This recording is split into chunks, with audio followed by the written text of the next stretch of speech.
नमस्कार साथियों, आइए आज हम जानते हैं नियम कानून विधि विधान हक अधिकार के बारे में कि सबसे प्रारंभ में कौन सा नियम कानून हमारे पास था, बीच में कौन सा रहा और मुगल काल में कौन सा रहा, ब्रिटिश काल में कौन सा रहा और अभी क्या है, आज़ाद के बाद क्या था और अभी क्या है। आइए जानते हैं। सबसे पहले तो हमें जो नियम कानून के बारे में मिलता है वो है त्रिपिटक। त्रिपिटक जो बुद्धिस्टों का है उसमें है 3 पिटक, यानी ज्ञान के 3 भंडारे जिसको कहा जाता है। एक है सुत्त पिटक जिसके लेखक आनंद है, बुद्ध के भाई जो हैं बहुत ज्ञानी बुद्धिस्ट थे। इस सुत्त पिटक में है बुद्ध के शिक्षण सिद्धांत जिसको आनंद पिरोते थे, देखते थे। और दूसरा है अभिधम पिटक जिसके लेखक हैं मोगली पुत्तिस। इसमें है दार्शनिक कहावतों का संकलन जो बौद्ध दर्शन से जुड़ा हुआ है। तीसरा है विनय पिटक जिसके लेखक उपाली है। ये सारे भंते महाथेर लोग थे। तो विनय पिटक के लेखक है उपाली। इस ग्रंथ में बौद्धों के लिए आदेश के नियम है।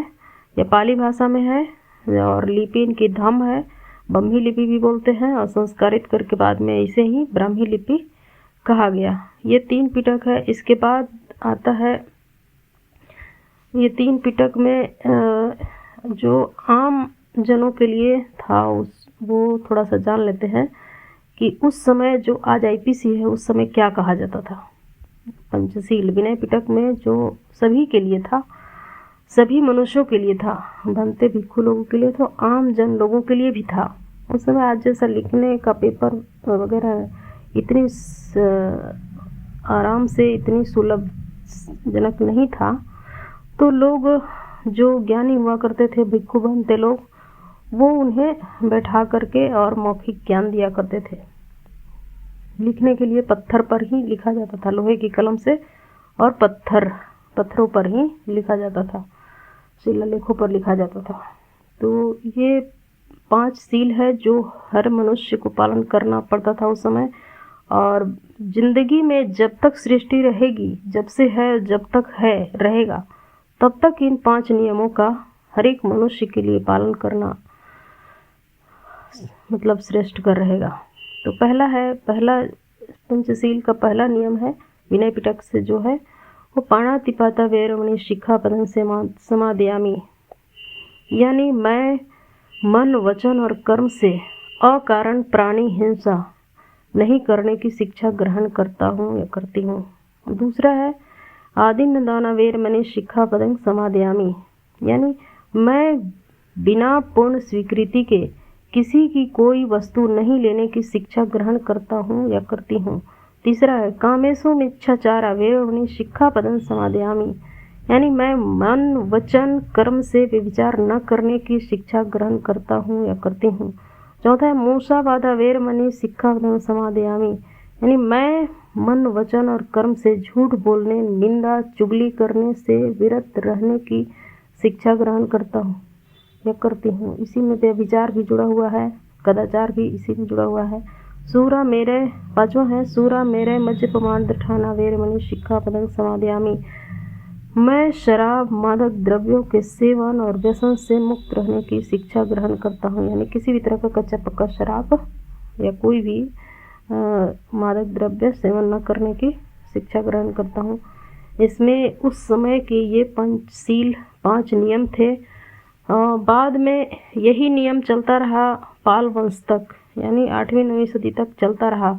8वीं-9वीं सदी के बाद जो बाहरियों का आक्रमण हो, थोड़ा बुद्धिज्म कमज़ोर होने लगा और बाहरियों का आक्रमण होने लगा, बाहरी ईरानियों का आक्रमण होने लगा। और यहाँ के जो कुछ महायानी लोग थे, जैसे कि बुद्धिज्म भी कई भागों में विभक्त हो गया था, जैसे कि महायान, तंत्रयान, वज्रयान और थेरवादी लोग इसको फॉलो कर रहे थे, लेकिन बाकी लोग मनमानी करने लगे थे, जिससे समाज कमज़ोर हुआ, संगठन कमज़ोर हुआ और बाहरी आक्रमणकारी आक्रमण करने लगे। तो उस बीच भारतीय और बाहरियों के की वजह से भारत का समाज व्यवस्था चरमरा गया। शिक्षा और बहुत से शिक्षा देने वाले और शिक्षा ग्रहण करने वाले जो अच्छे सीधे साधे लोग थे वो लड़ाई में, युद्ध में मारे गए और बाहरियों से बचाने के लिए घर के लोगों को भी कई तरह के शासन में बनाए रखने के लिए मनुस्मृति की रचना करनी शुरू कर दी गई थी। और 9वीं 10वीं सदी के बाद धीरे धीरे मनुस्मृति का प्रभाव आना शुरू हो गया था और मनुस्मृति का जो साक्ष्य मिलता है 1464 से पहले तो नहीं मिलता, 1464 से पहले उसका कोई प्रमाण नहीं मिलता। और इसमें मनुष्यों के लिए मतलब एक जाति विशेष या वर्ग विशेष ब्राह्मण को छोड़ दिया जाए तो बाकी लोगों के लिए बहुत कठोर कानून थे और राजाओं के लिए कुछ छूट थी, पर राजा सब नहीं हुआ करते थे। जो लड़ाई में जीतते थे, जो मार काट में दक्ष होते थे, वही लोग राजा बन पाते थे। तो बहुत नरसंहार, खूनी मतलब रक्त रंजिश हर समय, और बहन बेटियां हर समय असुरक्षित, बच्चे भी असुरक्षित हुआ करते थे। वैसी परिस्थिति में मनुस्मृति लिखी गई और यहाँ के गैर मुस्लिम जो मुगल काल था, तो मुगल काल में यहाँ ब्राह्मणी धर्म ग्रंथ रचा गया और यहाँ के गैर मुस्लिमों पर, सारे गैर मुस्लिमों पर लागू किया गया। और जो लिखने वाले थे यानी ब्राह्मण बिरादरी के जो लोग थे, ब्राह्मण वर्ग के जो लोग थे, उनके लिए तो कोई सजाएं मुकर्रर नहीं थी, लेकिन बाकी लोगों के लिए ज़बरदस्त सजाएं थी।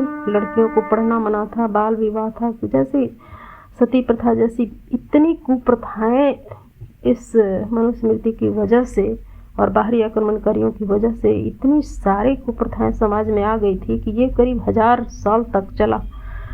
बाद में मुगल काल के समय ही और बाद में भी मुगल काल का खात्मा भी हुआ। ब्रिटिश का व्यापारियों का आगमन होता है और धीरे धीरे संपूर्ण भारत पर यानी अखंड भारत पर ब्रिटिशर्स का कब्जा हो जाता है। और वहाँ के ब्रिटिशर्स जो एक था लॉर्ड मैकॉले करके, वो यहाँ जब स्थिति देखा तो यहाँ के दयनीय स्थिति, लोगों की दयनीय स्थिति देखकर वह एकदम से द्रवित हो गया कि क्या मनुष्यों को जानवर से भी बदतर जिंदगी जीने को मजबूर कर दिया गया। लड़कियों को पढ़ना नहीं है, महिलाओं पर भी कई तरह की पाबंदियां थीं, अकेले वह स्वतंत्र रूप से कहीं कुछ कर नहीं सकती थी, पति के मरने के बाद जिंदा रहने का भी हक नहीं था अगर उसका बाल बच्चा नहीं है ऐसा। तो लॉर्ड मैकॉले ने 1834 से 1838 के बीच एक ग्रंथ की रचना की जिसका नाम था आईपीसी, इंडियन पिनल कोड, जो नियम कानून पर आधारित था। इसमें था कि सभी को एक तरह का अगर कोई क्राइम करेगा तो उसको सभी को एक तरह की सजाएं मुकर्रर की गई, जो 1860 से लागू था। और 1860 से लागू अखंड भारत पर था, जो कि आज़ाद होने के बाद यानी 1950 से लेकर 2024 तक, 1950 से लेकर 2024 तक यही आईपीसी लागू रहा। और इस आईपीसी के साथ साथ भारत में एक भारत का संविधान भी लिखा गया और लागू किया गया, जिसमें मनुष्यों के हक अधिकार दिए गए, वो क्या कर सकता है, कितने उसके हक अधिकार हैं, फंडामेंटल राइट हैं, राज्य के क्या अधिकार है, आदेश हैं। एक भारत एक राष्ट्र बना, अखंड भारत टूट भी गया, वो 2 भागों में, पाकिस्तान और भारत 2 भागों में बट गया। तो भारत का संविधान जिसमें 22 भाग और 395 आर्टिकल्स अनुच्छेद हैं, और आईपीसी जिसमें 23 भाग और 511 धाराएं थी, ये 1950 से 1924 तक लागू रहा। भारत का संविधान अभी भी लागू है। उसमें भी 100 से ज़्यादा संशोधन हो चुके हैं। और इस मनुस्मृति अमानवीय था, इसलिए आज 24 दिसंबर है और कल का 25 दिसंबर होता है, जिसमें कि डॉक्टर अंबेडकर मनुस्मृति जैसे अमानवीय, मुख्य रूप से गैर ब्राह्मण एवं समस्त नारी जातीय वर्ग के लिए नर्क यानी सारे हक वंचित कर सिर्फ सेवा करने और भोग की वस्तु समझे जाते थे, यानी जो गैर ब्राह्मण थे वो केवल सेवा कर सकते थे, तथाकथित सामंती और ब्राह्मणवादी लोगों का सेवा कर सकते थे, और नारियां जो थी वो केवल भोग की वस्तु थी।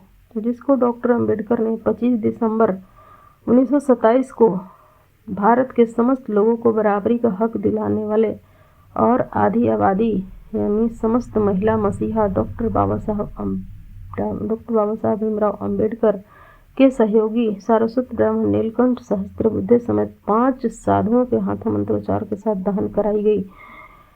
इन सारस्वत ब्राह्मणों ने ही मनुस्मृति की चिता तैयार की थी यानी कराई थी। तो ये मनुस्मृति उस समय दहन कर दिया गया। और अभी भारत के जो वर्तमान प्रधानमंत्री हैं उन्होंने आईपीसी में बदलाव कर दिए हैं। जो आईपीसी था इंडियन पिनल कोड था, भारतीय दंड संहिता 1860, उसमें 23 अध्याय और 511 धाराएं थी, जिसे अब उस आईपीसी का नाम एनबीसी कर दिया गया है, जिसका आज वर्तमान नाम बीएनएस कर दिया गया है, भारतीय न्याय संहिता, जो 2023 में बन गया। 20 अध्याय है इसमें, और इसमें जो धाराएं हैं वो 358 समायोजित किया गया है। भारतीय न्याय संहिता यानी बीएनएस 2024 के बारे में थोड़ी सी हम जानकारी ले लेते हैं।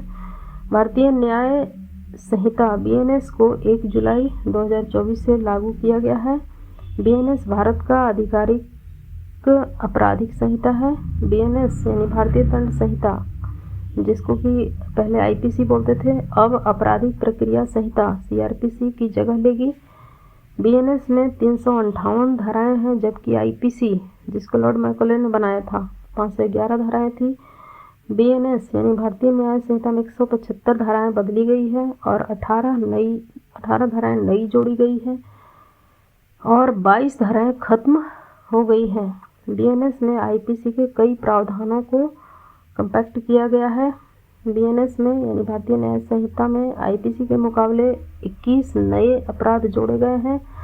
बीएनएस की धारा 2 में लोक सेवक, अपराध, व्यक्ति और शपथ जैसे प्रमुख शब्दों को परिभाषित किया गया है। बीएनएस की धाराएं 115 में स्वेच्छा से चोट पहुंचाने के अपराध के बारे में भी बताया गया है।